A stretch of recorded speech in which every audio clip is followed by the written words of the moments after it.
France versus Spain খুব সহজেই তো ফাইনাল হতে পারত। অথচ তাদের সবসময় দেখা হয়ে যায় সেমিফাইনালে।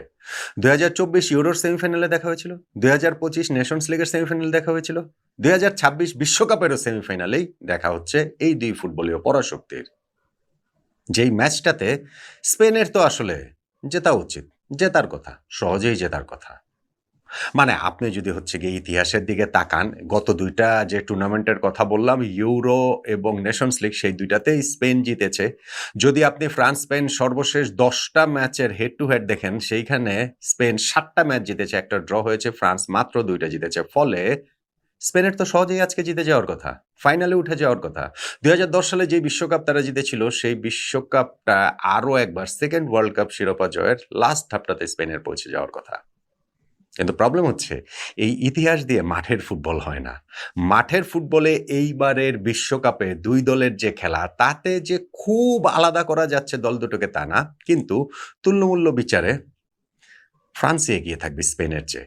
আমি ইনফ্যাক্ট একটা ওই প্রেডিকশন ভিডিও করেছি, আমার ফেভারিট র‍্যাঙ্কিং যেটা করেছি, যেইটা আবার আমার খুব ফেভারিট আলোচনা, সেইখানটাতেও কিন্তু আমি ফ্রান্সকে ১ নম্বরে রেখেছি, স্পেনকে ২ নম্বরে রেখেছি। এখন এই ২ টা দলের একটা দল তো সিউরলি সেমিফাইনাল থেকে বাদ হয়ে যাবে। কিন্তু এই ২ টা দল এখন পর্যন্ত টুর্নামেন্টের বিবেচনা আমার মনে হচ্ছে যে যারাই ফাইনালে উঠবে তারাই আসলে বিশ্বকাপ জিতবে।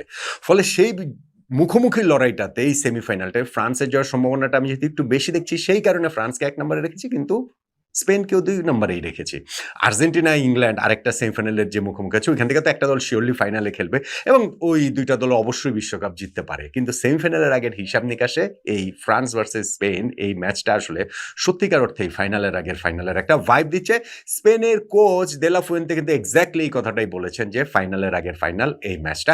সেইটা আর্জেন্টিনা, ইংল্যান্ডের কোচ, প্লেয়ার বা তারাও তাদের পয়েন্ট অফ ভিউ থেকে সেইভাবে আসলে বলতেই পারে। পয়েন্ট হচ্ছে গিয়ে এই যে ম্যাচটা হচ্ছে, সেইখানটাতে আসলে ডিফারেন্সটা মেক করে দিবে কি, কোন জায়গাটাতে লড়াই হবে? লড়াইটা হবে ফ্রান্সের অ্যাটাকের সঙ্গে স্পেনের ডিফেন্স, এবং এইটা এত চর্চিত হচ্ছে, একটু অবাক করার মতো। মানে মনে হচ্ছে যে ব্রাজিল ভার্সেস ইতালি খেলা হচ্ছে, যে অ্যাটাকিং ফুটবলের সঙ্গে ডিফেন্সিভ ফুটবল, বা ফ্রান্স ভার্সেস ইতালিও বলতে পারেন। ফ্রান্সও তো অ্যাটাকিং ফুটবলের জন্য তাদের খ্যাতি রয়েছে, কিন্তু স্পেন ডিফেন্সিভ ফুটবল, তাদের ডিফেন্স এত ভালো, সেইটাই বিশ্বকাপের চর্চায় ফ্রান্সের অ্যাটাকের সঙ্গে সেই তুলনায় চলে আসছে। মানে কি, যে এইটা সাম্প্রতিক সময় শুধু না, একেবারে ইতিহাস ধরে আসলে টান দিয়ে দিয়েছে। কেন আসলে এরকম ঘটনাটা ঘটছে এবং আলটিমেটলি কি সত্যি সেইটা ডিসাইড করে দেবে কিনা? দেখেন, গত বছরের জুন মাসে যেই নেশনস লিগের সেমিফাইনালে মুখোমুখি হয়েছিল ফ্রান্স-স্পেন, যেখানে ফ্রান্স ৫-৪ গোলে হেরে গিয়েছিল স্পেনের কাছে। সেই ম্যাচের রেজাল্টটা কিন্তু একটু মিসলিডিং। ওইটা কিন্তু জাস্ট শুধু যদি আপনি রেজাল্টটা দেখেন, তাহলে আপনার কাছে মনে হবে যে মানে খুবই একেবারে টায়ে, টায়ে লড়াই হয়েছে, বাঘে সিংহে লড়াই হয়েছে। হ্যাঁ, অবশ্যই লড়াই তো জমজমাট হয়েছে। ৯ গোলের ম্যাচ, থ্রিলার তো বটেই, ৫-৪ গোলে স্পেন জিতেছে। কিন্তু ম্যাচটাই স্পেন আসলে একতরফায় জিতে নিয়েছিল। তারা শুরুতে ৪-০ গোলে এগিয়ে গেছে। ফ্রান্স একটা গোল শোধ দিয়ে যেন ৪-১ করেছে। তারপরে তারা আরো একটা গোল দিয়ে ৫-১ করে নিয়েছে। শেষ দিক দিয়ে গিয়ে ফ্রান্স ৩ টা গোল শোধ করেছে। ৭৯ মিনিট থেকে আর্জেন্টিনা যেমন মিশরের বিপক্ষে ৩ গোল দিয়ে ম্যাচ জিতে গেল, ওই ৭৯ মিনিট থেকে ফ্রান্স শেষে ৩ গোল দিয়ে ব্যবধানটা কমিয়ে এনেছে। সেটা ৫-৪ এ নিয়ে গেছে। কিন্তু স্পেন ওই পুরো ম্যাচটাই ডমিনেট করেছে এবং লামিন ইয়ামাল ছিলেন ডেভাস্টেটিং, আনস্টপেবল। ফলে ওইটা একটু মিসলিডিং, যে না, ম্যাচটা যেরকম হয়েছে মনে হচ্ছে তা না, স্পেন ওই ম্যাচটা খুবই ডমিনেট করে খেলেছে। তার আগে ইউরোর সেমিফাইনালের ম্যাচটা অবশ্য ঐরকম একতরফা হয়নি, যেইখানটাতে ২-১ গোলে স্পেন জিতেছিল। এখন এই ম্যাচটার ক্ষেত্রে অনেক গোল এই ম্যাচটাতে আছে, সেটা আমরা বলছি ফ্রান্সের পয়েন্ট অফ ভিউ থেকে। ফ্রান্স এবারের বিশ্বকাপে তাদের যে অ্যাটাকিং ট্রায়ো, যেটা আসলে কোয়ার্ট্রেট হয়ে যায়, সেই ট্রায়ের মধ্যে কিলিয়ান এমবাপ্পে, উসমান ডেম্বেলে এবং মাইকেল ওলিসে রয়েছেন, এবং কোয়ার্ট্রেটে 4th জন এসে ওইখানে ডিজায়ার দুয়ে অথবা ব্রাডলি বারকোলা অ্যাড হন। সেইটা ফ্রান্সের এই বিশ্বকাপ না, ফ্রান্সের ইতিহাসেরই সর্বকালের সবচেয়ে কার্যকর ফরওয়ার্ড চতুষ্টয় কিনা, সেটা নিয়ে পর্যন্ত আলোচনা হচ্ছে। কারণ সেই আলোচনাটা আসলে একটা ভিত্তি পাবে কোন সময়? যদি ফ্রান্স বিশ্বকাপ জিততে পারে। যদি বিশ্বকাপ না জিততে পারে, তাহলে এই আলোচনা হালে পাত্তা পাবে না। বিশ্বকাপ জিতলে এই কোয়ার্ট্রেট বা এই ট্রায়ো, অ্যাটাকিং ট্রায়ো বিশ্বকাপের ইতিহাসে শুধু ফ্রান্স না, সব দলের মধ্যেই সেরাদের তালিকায় কোথায় থাকবে, সে আলোচনা হতে পারে। কিন্তু সেই বিশ্বকাপ না জিতলে আলোচনাটা হবে না। এই তারা এখন পর্যন্ত, যেমন ধরেন কিলিয়ান এমবাপ্পে ওয়ার্ল্ড কাপ এলেই তো তিনি বিস্ট হয়ে ওঠেন, এমনিতেও তাই। মানে ক্লাব ফুটবলে যে পারেন না বিষয়টা তা না। এই রিয়াল মাদ্রিদের এই সিজনটা নাকি এত খারাপ গিয়েছে, তারপরেও ৪২ ম্যাচে ৪৪ গোল। সেই কিলিয়ান এমবাপ্পে ওয়ার্ল্ড কাপে ৮ গোল করেছেন, ৩ টে অ্যাসিস্ট করেছেন। উসমান ডেম্বেলের ৫ গোল হয়ে গেছে। মাইকেল ওলিশে কোনো গোল পান নাই। কিন্তু এই ফ্রান্স টিমের কন্ডাক্টর, অর্কেস্ট্রার কন্ডাক্টর থাকে না? সেটাই মাইকেল ওলিশে। তিনি ৫ টা অ্যাসিস্ট করেছেন এবং সর্বকালের সর্বোচ্চ অ্যাসিস্ট যে পেলের ৬ টা ৭০ বিশ্বকাপে, সেইটা থেকে ১ ধাপ দূরে রয়েছেন। ৫ টা অ্যাসিস্ট ওয়ার্ল্ড কাপে সেই ১৯৯৬ সালে জার্মানির টমাস হ্যাসলারের পর ১ম কারো কাছ থেকে আমরা দেখতে পেলাম। ফলে তার সামনেও সুযোগ রয়েছে, মানে এই অ্যাসিস্টের রেকর্ডটা বলছে। এখন পর্যন্ত কোনো গোল পান নাই মাইকেল ওলিশে, সেটা একটা সারপ্রাইজিং ব্যাপার। কে জানে আজকের জন্যই আসলে জমিয়ে রেখেছেন কিনা। সঙ্গে ব্রাডলি বার্কোলা অথবা ডিজায়ার ডুয়ে যাকেই খেলান না কেন, কোচ দিদিয়ার দেশম তারা কিন্তু সেইটা হচ্ছে গিয়ে কোচকে ওই গোল বলেন, অ্যাসিস্ট বলেন, অ্যাটাকিং প্লে বলেন, সব জায়গাটাতেই ওই স্বস্তির জায়গাটা এনে দিচ্ছেন। ফ্রান্স এই বিশ্বকাপে এখন পর্যন্ত যে ৬ টা ম্যাচ খেলেছে, প্রতি ম্যাচে 7.8 টা শট তাদের অন টার্গেট। ৪৭ টা শট অন টার্গেট তাদের এই পুরো ওয়ার্ল্ড কাপে। অলমোস্ট প্রতি ম্যাচে ৮ টা করে শটস অন টার্গেট তাদের হচ্ছে। ফলে বুঝতে পারছেন যে তারা কিরকম অ্যাটাকিং থ্রেট ফ্রান্সের রয়েছে। অন দ্য আদার হ্যান্ড স্পেনের এই ৬ ম্যাচ মিলে তাদের শটস অন টার্গেট মাত্র ৭ টা।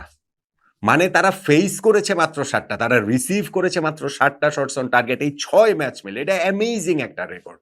১৯৬৬ সাল থেকে যে বিশ্বকাপের হিসাব নিকাশ রাখা শুরু হয়েছে, তারপর থেকে শুরু করে ওয়ার্ল্ড কাপের ৬ ম্যাচে কোনো দলের শটস অন টার্গেট ফেস করা এত কম 1.17 পার ম্যাচ, এটা আসলে হয় নাই। এটা হওয়ার কোনো কারণও নাই। স্পেন এই জায়গাটাতে একটা অ্যামেজিং জব করেছে। দেখেন, স্পেনের সঙ্গে এই ঠিক ডিফেন্সিভ সলিডিটি এই ব্যাপারটা ওরকম যায় না। কিন্তু আপনি যদি মনে করে দেখেন যে ২০১০ সালে স্পেন যে বিশ্বকাপ জিতেছিল, সেই বিশ্বকাপে কিন্তু ৭ ম্যাচ খেলে স্পেন মাত্র ৮ গোল দিয়েছিল। তাও তারা বিশ্বকাপ কেন জিতেছিল? কারণ তারা মাত্র ২ গোল হজম করেছিল। ৭ ম্যাচে ৮ গোল দিয়েছিল, মাত্র ২ গোল হজম করেছিল। এখন যে তারা ৬ ম্যাচে মাত্র ১ টা গোল হজম করেছে, সেইটাও প্রথম ৫ ম্যাচ ক্লিন শিট রাখার পর কোয়ার্টার ফাইনালে এসে বেলজিয়ামের কাছে ফাইনালি গিয়ে উনাই সিমন বিট হয়েছেন।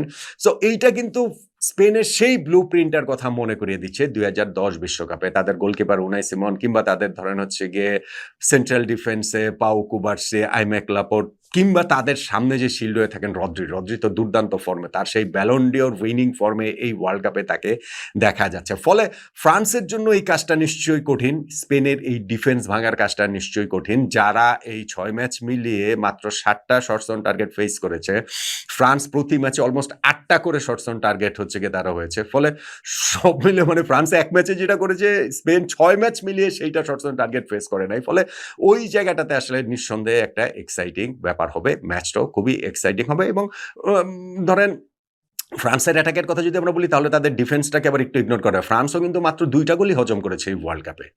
ফ্রান্সকেও এই ওয়ার্ল্ড কাপে ধরেন নকআউট পর্বে আমার আরও বেশি যেটা করে চোখে লাগে, সেটা হচ্ছে ফ্রান্সের যখন যেটা প্রয়োজন তারা তখন সেই খেলাটা খেলতে পারে।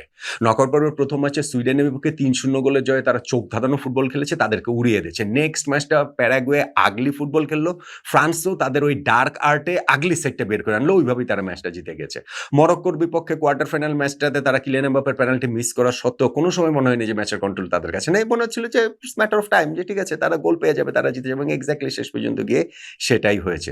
ফলে স্পেনের বিপক্ষে এই ম্যাচটা আসলে শুরুতে গোল পড়ে। স্পেনও কিন্তু ১১টা গোল করেছে। স্পেনও যে গোল কম করেছে তা না। কিন্তু স্পেনের ক্ষেত্রে ওইটা ফ্রান্সের মতো বলা যাবে না। কেননা ধরেন লাস্ট ২ টা ম্যাচেই তাদের উতরাতে হয়েছে পর্তুগাল এবং বেলজিয়ামের মতো এলিট ইউরোপিয়ান পাওয়ার হাউস, ঠিক আছে। কিন্তু সেক্ষেত্রে মিকেল মরিনো তিনি বেঞ্চ থেকে এসে গোল দিয়ে লাস্ট মোমেন্টে তাদেরকে ত্রাতা হয়ে উঠেছেন। ফলে স্পেনের কিন্তু আসলে ওই রকম জায়গাটা নেই। হ্যাঁ, এইখানে স্পেনের একটা যে সংকটের জায়গা, সেটা হচ্ছে লামিন ইয়ামালকে এখনো লামিন ইয়ামালের মতো দেখা যাচ্ছে না। ওই রকম বিস্ফোরক শ্রেষ্ঠত্বে দেখা যাচ্ছে না। ওই যে তার পেস, ওই যে তার কাট করে ইনসাইডে ঢুকে পড়া, ওই যে তার ট্রিকারি, ওই যে ডিফেন্সকে নাচানো, ওই যে গোল করানো, ওই লামিন ইয়ামাল ইনজুরি ঝেড়ে ফেলে এখনো পুরোপুরি আমরা দেখতে পাইনি। কে জানে আজকের ম্যাচের জন্য হয়তো জমিয়ে রেখেছেন। কে জানে নিকো উইলিয়ামস অন্য সাইড থেকে নেই বলেই হয়তোবা তার ঠিক তাল লয় ছন্দটা ঠিক মিলছে না। নিকো উইলিয়ামস তাকে এখন খেলার মতো ফিট। কোচ দে লা ফুয়েন্তে তাকে ফার্স্ট 11-এ খেলান কিনা। উইলিয়ামস এবং ইয়ামাল এই দুইজন যদি দুই সাইডে খেলেন, তাহলে এই স্পেন অ্যাটাকিং ফুটবলেও অন্যরকম হয়ে ওঠার চান্স রয়েছে। মিকেল মরিনো মনে হয় না ফার্স্ট 11-এ খেলানো হবে, কেননা ওয়ারজাবাল সেখানে আছেন এবং তিনিও ৪ টা গোল টুর্নামেন্টে এখন পর্যন্ত করেছেন। ফলে এই যে ম্যাচটা হচ্ছে ফ্রান্স ভার্সেস স্পেন, সেইটাকে ওইভাবে ম্যাচের আবহ যে ফ্রান্সের অ্যাটাক ভার্সেস স্পেনের ডিফেন্স, হ্যাঁ এই ওয়ার্ল্ড কাপের হিসাব নিকাশ যদি আপনি ধরেন, তাহলে সেভাবে বলাই যায়। আপনি যদি ধরেন যে এই সাম্প্রতিক সময়ের যে হিস্ট্রি, গত ২ টা ম্যাচে ফ্রান্সের জয়, গত স্পেনের জয়, গত ১০ টা ম্যাচের মধ্যে ৭ টাতে স্পেনের জয়, তাতে স্পেনকে আপনি হয়তোবা একটুখানি এগিয়ে রাখবেন। কিন্তু আমার কাছে বারবার ফ্রান্স বলে ফেলছি, কারণ আমার কাছে মনে হচ্ছে যে এই টুর্নামেন্টের বিবেচনাতে আসলে ফ্রান্স স্পেনের চেয়ে আসলে এগিয়ে এবং সত্যিকার অর্থেই এটা ফাইনালের আগের ফাইনাল এবং আমার কাছে মনে হচ্ছে বা আমার যে প্রেডিকশন সেটা হচ্ছে স্পেন তুমুল লড়াই দিবে এবং সেইখানটাতে শেষ পর্যন্ত গিয়ে ফ্রান্স বিজয়ী হবে। হাই স্কোরিং ম্যাচ, অনেক গোলের ম্যাচ। ২ দলের লাস্ট মুখোমুখিতে যেমন ৯ গোল হয়েছে ঐরকম ম্যাচ। আমার মনে হয় না যে ওরকম হাই স্কোরিং থ্রিলার এটা হবে। টাইট ম্যাচ হবে কিন্তু সেই টাইট ম্যাচে কোনো একটা ম্যাজিক, কোনো একটা ভুল কারো, কোনো একটা ডিসিশন রেফারিং সবকিছু মিলিয়ে ম্যাচের রেজাল্টটা কোনো এক পক্ষে চলে যাবে এবং যেই দলটাই জিতবে তারা ওইটা ফিল করবে যে বিশ্বকাপটা তাদের আসলে কোট আনকোট অধিকার। এই ম্যাচ যদি জিততে পারে তাহলে বিশ্বকাপের সঙ্গে একেবারে স্পর্শের দূরত্বে চলে আসবে এবং আমার সেই প্রেডিকশনের জায়গাটা হচ্ছে ফ্রান্স এই ম্যাচে স্পেনকে হারিয়ে ফাইনালে উঠবে। আপনার প্রেডিকশন কি? জানাতে পারেন।